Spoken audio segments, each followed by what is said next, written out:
बिस्मिल्लाहिर्रहमानिर्रहीम। अस्सलामुअलैकुम वरहमतुल्लाहि वबरकातुहू।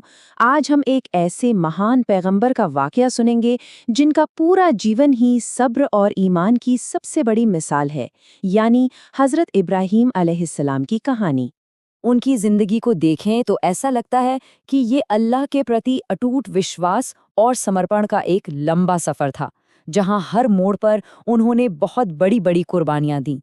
तो चलिए सबसे पहले उनकी जिंदगी की उन शुरुआती परीक्षाओं पर नजर डालते हैं जिन्होंने उनके ईमान की बुनियाद को और भी ज्यादा मजबूत कर दिया।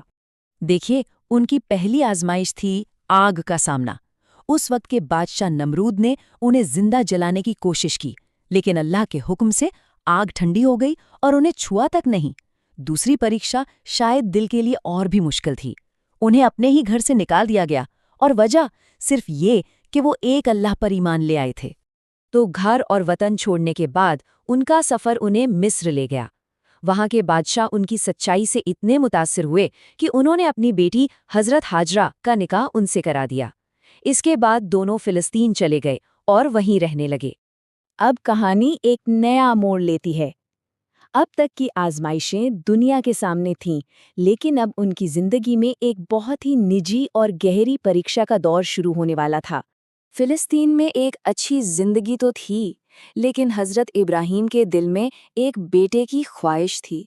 वो दिन रात बस अल्लाह से एक ही दुआ करते थे कि उन्हें एक नेक औलाद मिल जाए।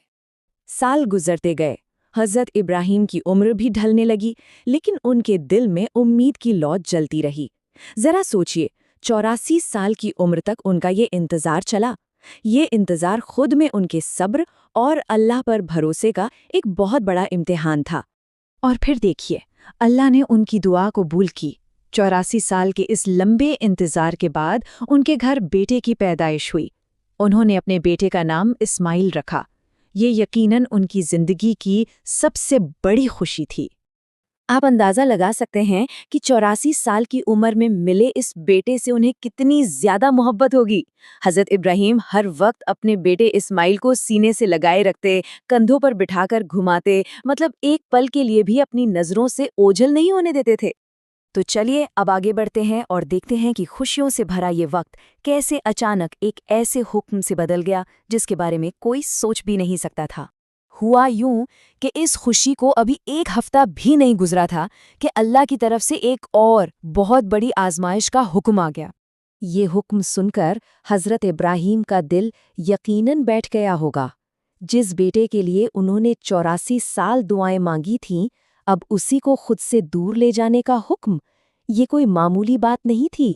लेकिन वो अल्लाह के नबी थे। उन्होंने एक सवाल तक नहीं किया और उस हुक्म को मानने के लिए तैयार हो गए। अगले ही दिन वो अपनी बीवी और उस नन्हे से बच्चे को लेकर एक अनजान सफर पर निकल पड़े। जैसा कि हम यहाँ देख सकते हैं, ये सफर फलस्तीन से शुरू हुआ और लगभग 1 महीने तक चलने के बाद वो अरब की एक बिल्कुल वीरान वादी में पहुंचे। और ये दिखाता है कि उनका ये लंबा और मुश्किल सफर कहाँ आकर खत्म हुआ। एक ऐसी जगह जहाँ दूर दूर तक जिंदगी का कोई नामो निशान नहीं था।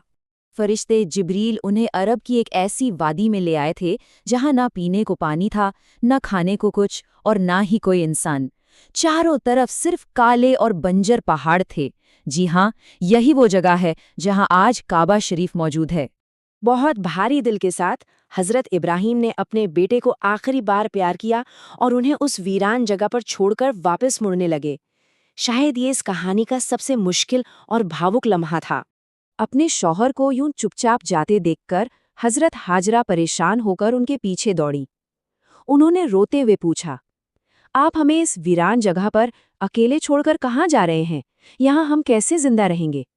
उनकी आवाज में एक माँ का डर और बेबसी साफ झलक रही थी। हजरत इब्राहीम खामोश रहे, क्योंकि उन्हें बात करने की इजाजत नहीं थी। तब हजरत हाजरा ने वो एक सवाल पूछा जिसने इस पूरी आजमाइश का रुख ही बदल दिया। हजरत इब्राहीम ने कोई लफ्ज़ नहीं कहा, बस खामोशी से अपना सिर हिलाकर हाँ में जवाब दे दिया। उनका ये एक इशारा हजारों अल्फाज से ज्यादा वज़नी था।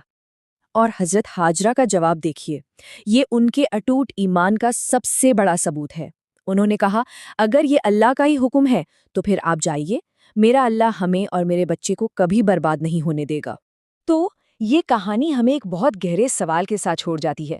جب حالات ہماری سمجھ سے بالکل باہر ہوں تو کیا اللہ کی مرضی پر پوری طرح سے راضی ہو جانا یہی ایمان کی اصلی پہچان ہے؟